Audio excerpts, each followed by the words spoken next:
Когда я выпустил обзор Xiaomi Mi TV Stick 4K, я не думал, что меня накроет волной вопросов, а что же брать, Xiaomi Mi Box или Xiaomi Mi TV Stick и чем они отличаются, поэтому вот такой вот себе баттл сегодня. Xiaomi Mi Box S 4K и Xiaomi Mi TV Stick 4K. Ну это немножко раньше, это немножко позже, но все равно на канале Технозон, поехали.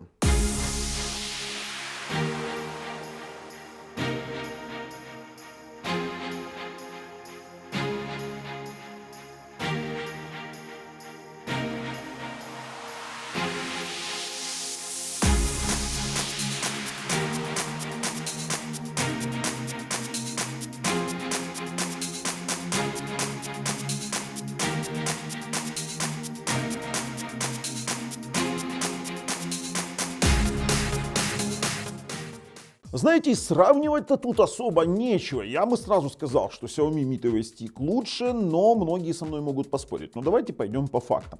Ну, во-первых, перед тем, как я начну называть факты, а потом мы еще и потестируем конкретно, то, пожалуйста, нажмите подписаться и колокольчик, чтобы не пропустить дальнейшие наши самые интересные и честные обзоры. Поехали. Цена. На текущий момент, когда вышел Mi TV Stick, я его покупал на старте продаж за $75. Представляете? А сейчас он стоит $54. То есть он конкретно подешевел. За $54 вы получаете, то, что получаете. Вы получаете Amlogic S905Y4 процессор. Это 4-ядерный 2-гигагерцовый процессор. То есть в отличие от Xiaomi Mi Box. Давайте так сейчас буду идти ровень в ровень по каждой из характеристик, а здесь будет появляться табличка. Xiaomi Mi Box на текущий момент тоже подешевел и стоит $54-56. И мы получаем с вами Amlogic S905X процессор 4 ядра по 1.5, S900Y4 4 ядра по 2 ГГц. Cortex A53, Cortex A35, более энергоэффективный. Имеем 2 гигабайта оперативной памяти, 2, 8 гигабайт хранилища, 8. А вот какая разница в этих хранилищах и в памяти, вы увидите уже на самих тестах. 5-гигагерцовый Wi-Fi и здесь, и здесь. Но здесь 2.4 работает, здесь 2.4 хромает. Ну, тут мы говорим всю правду. По стандартам звука данный TV-бокс имеет Dolby Audio и DTS, Dolby Digital Plus, Dolby и DTS простой. А данный стик имеет Dolby Digital, Dolby Digital Plus, Dolby Atmos, это лицензии, и DTS, и плюс DTS ES Matrix. Хотя у него заявлено DTS HD, пока что мы его не получили. Возможно, с обновлением прилетит и получит он свой DTS HD. Тогда это будет вообще интересный вариант. Конечно же, у Xiaomi Mi Box есть один USB порт, и многие скажут, что в этом его преимущество. Но на самом деле в Xiaomi Mi TV Stick это решается вот таким вот переходником за $1 с мелочью. И, честно говоря, мне вообще этот переходник не нужен. Я сейчас все в онлайне смотрю именно с помощью стика на втором телевизоре. Конечно же, преимущество у Xiaomi Mi Box есть Toslink, SPDIF, то есть вы можете подключить устаревшие через SPDIF, скажем так, ресиверы, либо звуковые панели. По крайней мере, я с Xiaomi такого вопроса не испытываю, потому что у меня Yamaha с HDMI, и у меня, допустим, тот же самый мой LG Soundbar, там тоже есть HDMI, поэтому я через HDMI получаю звук через порт ARC своего телевизора абсолютно без каких-либо проблем. Поэтому это преимущество для более старых решений. Здесь у меня проблем со снятием звука нет. Вообще, я вам скажу, пульты практически идентичны, но пульт от Mi TV Stick может еще и по инфракрасному порту управлять дополнительно телевизором, громкостью включением-выключением, либо громкостью звуковой панели. Тут вам нужно определиться, как это все делать. Я вообще выпущу, наверное, ролик по правильной настройке стика, как именно по настройке, физической настройки до момента установки каких-то левых приложений. Левое приложение сейчас не можем показывать. Дальше. Видеоускоритель. В Mi TV Stick стоит Mali G31 видеоускоритель, и он намного интереснее, чем Mali 450 MP, который стоял раньше в Mi Box, потому что он, откровенно говоря, нещадно устарел. Но эту всю производительность вы увидите дальше в тестах. Вообще, обзоры и на Xiaomi Mi Box, и обзор на Xiaomi Mi TV Stick со всеми тестами лежат в описании под видео. Это как отдельные образцы для того, чтобы я сейчас особо не распинался дальше о возможностях, и чтобы мы уже спокойненько переходили к тестам. И, кстати, ссылки на проверенных продавцов тоже. Сейчас настолько сладкая цена, что просто вне конкуренции. Брать и еще раз брать. Что мы с вами проверим? Мы с вами проверим быстродействие процессора, мы с вами проверим быстродействие графики, быстродействие памяти, погоняем основные мультимедийные функции, проверим возможность подключения LAN RJ45 адаптеров. Это адаптеры именно LAN, потому что ни у того бокса нет LAN-порта. И, конечно же, с вами проверим возможность проигрывания раздач. Здесь это немаловажный момент. И плюс скорости сети. Я думаю, будет достаточно. Да, ну слушайте, мы с вами еще потестим скорость установки приложений, как работает интерфейсик, Chromecast, голосочек. Хотя, слушайте, есть расхожее мнение, что здесь нет поиска внутри приложения голосового. Я, честно говоря, был удивлен, потому что я в сегодняшнем видео покажу, что он есть. Ну да слушайте, давайте уже переходим и сравниваем. Что мы тянем тут кота за причинное место? Поехали. Начинаем все это наше действие с огромного количества тестов. И, конечно же, мы должны с вами оценить быстродействие. Ну, то, что у нас здесь iMlogic S905Y4, а там 905X простой, то это мы все понимаем. Там 1,5 ГГц, здесь 2 ГГц. Ну да ладно. Давайте мы начнем с того, о чем мы говорили. Установка приложений. Это тоже характеризует скорость. Сейчас мы будем включать одновременную установку. Раз, два, три. Поехали и посмотрим, кто же быстрее установит этот самый кодик. Кодик, знаете почему кодик? Там больше 100 мегабайт размер самого приложения. И обычно установка тяжела для более слабых устройств. Хотя я думаю, что вот, ну, пускай там стик справляется немножко быстрее, но это все в совокупности. Вот знаете, как там говорят, а вот там не намного быстрее. А когда здесь не намного быстрее, в интерфейсе не намного быстрее, в каких-то тестах производительности, там в сетевых тестах, вот, пожалуйста, установился, не намного быстрее, то у нас уже складывается общая картина производительности. Ну, в принципе, можем коди удалять. Хотя в 11-м, вот смотрите здесь, вот по времени удаления, вы видели, как это было на Mi Box и как это было на Мистике. То есть на Мистике это вообще мгновенно, хотя на Mi Box тоже очень быстро. Давайте с вами сейчас посмотрим на тесты игровой производительности. Ну вообще не совсем игровая, это тесты графики, по сути. То есть в Mystic у нас iStorm Extreme 5306 баллов против 4142 балла в Mi Box. Это с учетом графики и процессора вместе. И iStorm Unlimited в Mi Box был 6811, а здесь 9028. Это ощутимый прирост. И мало того, если мы сейчас зайдем и посмотрим кадры в секунду, это один из показателей, имеется в виду минимальные кадры нас интересуют, то минимальная частота кадров была 11 кадров, а в Mi Box от 4 кадров. То есть это тоже немаловажный показатель. Но все-таки я вам скажу, игровая производительность игровой производительностью нас это не совсем интересует, потому что ну, играть и на стиках, и на Mi Box это, конечно же, ну, какой-то моветон.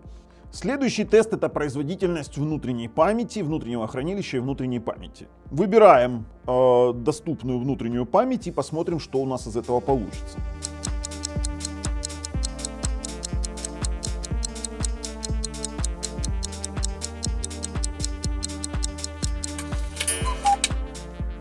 А вот здесь вот интересный получился у нас такой результат. Почему? Потому что если брать внутреннее хранилище, то в стике оно не намного медленнее. Это значит, что там 10 мегабайт в секунду против 11 это последовательная запись, 97 мегабайт в секунду против 117 это последовательное чтение, это отражается на скорости запуска приложений. А вот на скорости работы самих приложений, у нас за скорость именно работы самих приложений с учетом памяти у нас является показатель копирования памяти. И вот здесь вот у нас Mystic быстрее. 1,44 гигабайта в секунду против 1,27 у Mi Box. То есть в среднем у Mystic приложение будет запускаться, может быть, немножечко, но при этом на доли секунды медленней, но сами приложения работать будут быстрее с учетом и процессорной мощности, и графической составляющей, и скорости копирования памяти. Поэтому мы понимаем, что в плане быстродействия в любом случае Mystic быстрее. Но так как оценить через Geekbench нормально, честно говоря, мы не будем, это, знаете, другого рода процессы, мы будем оценивать быстродействие в JIPS. В JIPS мы можем узнать с вами максимальный показатель JIPS в тротлинг-тесте. Да, не удивляйтесь, хотя здесь нет показателя температуры и, как такового датчика температурного, но у нас здесь, видите, проц 2 ГГц, там 1,8, мы посмотрим, мы ориентируемся на максимальный показатель JIPS. То есть нас не волнует ни тротлинг, который здесь может показать, потому что он будет абсолютно неправильный, потому что в Android TV в данном случае без датчиков температуры абсолютно по-другому процессы будут происходить. То есть мы сейчас ждем буквально минуту и смотрим максимальный показатель JIPS.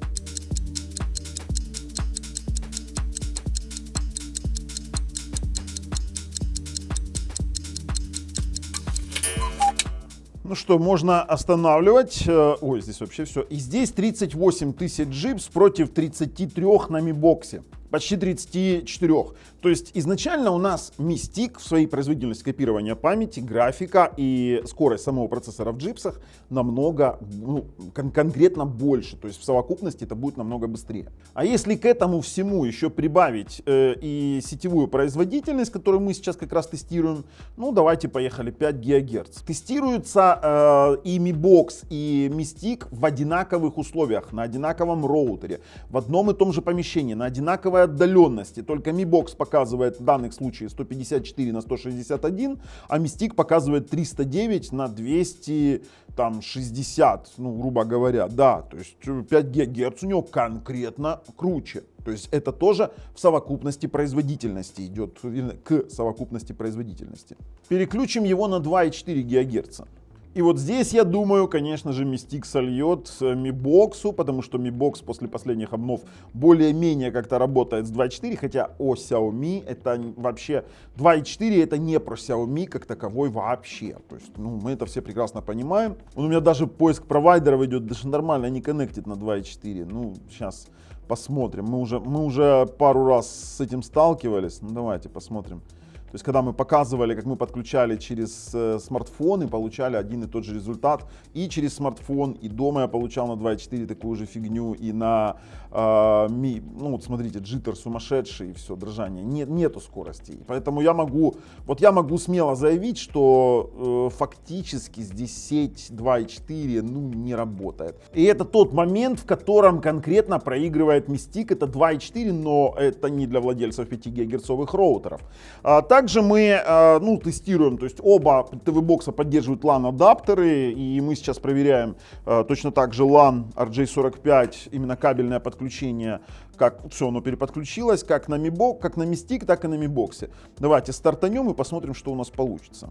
Мы получаем на Mi Box 190 на 123. Это примерно одинаковые результаты. Здесь мы уперлись в сами возможности этого LAN RJ45 адаптера, и 205 на 100, на 157. Слушайте, а в Мистике как-то поинтереснее. 205 на 230, такое, в пределах погрешности.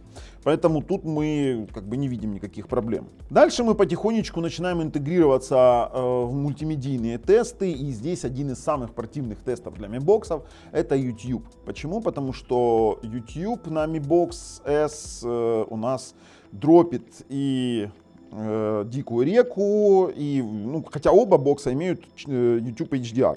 Смотрите, я сейчас чуть его притормозну, выставлю параметры. У нас 4К 60, 60 FPS, и мы включаем именно дикую реку с самого начала и смотрим, что у нас получается. Да что ж такое, почему он сбрасывает сейчас. Давайте 2160 и смотрим. На дикой реке простартовала, и у нас идет 0 дропов, 4К 60 FPS, при этом он играет и в HDR спокойно на телевизоре, которого, если там есть HDR, на текущий момент, это некоторые заметят, VP9, не VP9.2, но в обзоре можете пойти посмотреть. У Mi Box с этим проблемы есть. То же самое я могу сказать, что у Mi Box мы сейчас выясняем, у него 2К 60 FPS драпануло и проигрывает только золотая осень, это 4К 30 FPS без дропов. То есть, да, там 4К 30 FPS он тянет. По поводу AV1 кодека, AV1 кодек здесь есть, проигрывается 4К 60 FPS, вообще сейчас беспроблемно, тоже практически без дропов, есть стартовые 3 дропа, это на время переключения интерфейса. И, ребят, у меня как бы вопросов нет, а у Mi Box AV1 нет, ну, к сожалению, устаревший бокс. По 4К IPTV у меня вопросов не возникло ни на первом, ни на втором боксе. Оба бокса проигрывают отлично 4К, спокойно переключаются, практически без буферизации. Все, вот включилось. Поэтому по IPTV оба ТВ-бокса подходят для IPTV. А вот кое-что потяжелее, типа раздач, я вам скажу, мы тестировали раздачи на одинаковых серверах. К сожалению, мне приходится скрывать то, чем я и что проигрываю, но название фильмов я вам скажу, какие мы с вами тестируем. Мы будем тестировать вечные в максимальном размере. А это 46,6 гигов. Мы стартанули и ждем. Кстати, видите, какая разница? При выборе плеера в мистике появляется кружок, а там нет. Ну да ладно, это мелочи. И пробуем на Vimo Media Player. Начнем сначала. Тест заключается в старте. Он начинает проигрываться на всех ТВ-боксах. Ой, у меня сработал автофреймрейт через TV Quick Actions. Все, оно пошло. И сразу же перематываем и смотрим, насколько он спокойно начал проигрывать после перемотки. Обычно, если бокс не справляется, то в данном случае вылазит сразу же проблема именно с... Вот у нас перемоталось, и Мистик эту же раздачу на 46 гигов проигрывает без фризов, а Mi Box ушел во фризы. То есть вот это показатель возможностей Smart TV Box или TV стика по воспроизведению больших, скажем так, раздач. В данном случае это большие раздачи. Еще проверим Venom 2 в 15-гиговом SDR, это в H265. Пошла предзагрузка, и оба бокса, я думаю, что справятся с этим без проблем, как бы через тот же самый Vimo. У обоих боксов срабатывает автофреймрейт. И опять же тестируем на моменте перемотки и остановки и продолжения проигрывания. Две одинаковых раздачи и столь разный результат. Вы это видите наглядно. То есть сказать, что там в какой-то период времени есть, в какой-то нет, мы тестируем это все в один и тот же период времени. Поэтому мы можем говорить о том, что Mi Box не справился с одной из раздач, а другой бокс справился. По Netflix. Mystic поддерживает Dolby Vision, Dolby Atmos в Netflix. Mi Box поддерживает максимально 4K HDR в простом Dolby Digital или Dolby Digital плюс Dolby Atmos. У Xiaomi Mi Box нет. Поэтому это ощутимая разница. По пультам. Пульты практически идентичные, то есть если мы с вами посмотрим на эти самые пульты, то мы практически увидим идентичные пульты. На Мистике он немножечко выше, работает одинаковая голосовая функция, но, как я уже показывал в обзоре, у нас здесь есть инфракрасный порт. В дополнение к Bluetooth. Некоторые путают и считают, что он полностью инфракрасный. Нет, он Bluetooth. Вот он есть в меню как Bluetooth пульт. И есть у нас настройка кнопок на пульте DU, в которой мы можем включить управление включением-выключением вашего телевизора, либо громкостью телевизора, либо громкостью панели. В Mi Box такой функции нет. Голосовой поиск одинаково работает на двух стиках и ищет во всех приложениях. Самый лучший фильм нашло в тех приложениях, которые установлены. То есть с этим проблем нет. По поводу голосового поиска внутри приложений, некоторые почему-то считают, что в Мистике нет поиска внутри приложений. Он есть, просто удалите обновление приложения Google. Последний Katniss, который был выпущен, достаточно корявый. AIDA 64. Вот, пожалуйста, я сейчас на Мистике, и то же самое на Mi Box, AIDA 64, мы видим, что на них одинаково это все дело работает. То же самое могу проделать в YouTube, Япония 8К. Видите, он его нашел и сразу его включит. Ну, не, выходим в главное меню, не надо, чтобы ты его сейчас включал.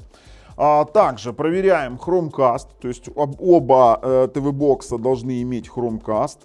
У меня есть в меню и Mi TV Stick, и Mi Box. Мы, конечно, совместим изображение но у нас одновременно мы не можем сразу на 2 кастить, но Chromecast работает на 2 приставках. То есть мы сейчас видим, пожалуйста, мы подключились, все, выходим. То есть с Chromecast у меня вопросов нет. Ну и сам по себе интерфейс, насколько работает интерфейс, разница по работе интерфейса. Интерфейс в митовой стике работает намного интереснее, намного плавнее, то есть нет вот этих вот протормаживаний, потому что в совокупности все действительно мощнее, то есть мощнее сам по себе стик, то есть стик, который в совокупности мощнее, чем TV-Box. Это приятно. Это приятно, поэтому мы с вами вот наконец-то получили какой-то результат. Но я в принципе готов переходить и резюмировать данное видео. Выводы, ребята, я отключил уже. Выводы таковы, что да, Mi Box менять, если у вас нет Dolby Vision телека и у вас, допустим, нет большого 4К телека, я не вижу смысла. Но если вы берете свое первое устройство, сертифицированное на Android TV, то Xiaomi Mi TV Stick это очень-очень крутой вариант по сравнению с Xiaomi Mi Box, потому что он может реализовать все то, что может Mi Box, ну, конечно, кроме SPDIF, и даже больше в плане и Dolby Vision, и Dolby Atmos, и своего быстродействия, возможности проигрывания больших раздач, а также проигрывания AV1 кодека в различных стриминговых сервисах.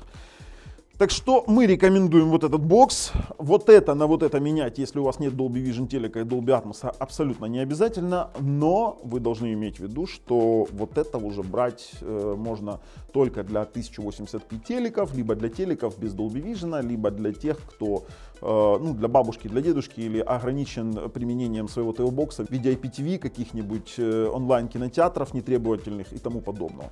Но, в принципе, за одинаковую цену я бы брал бы Mi TV Stick. С вами был Бабл на канале Технозон. Пока.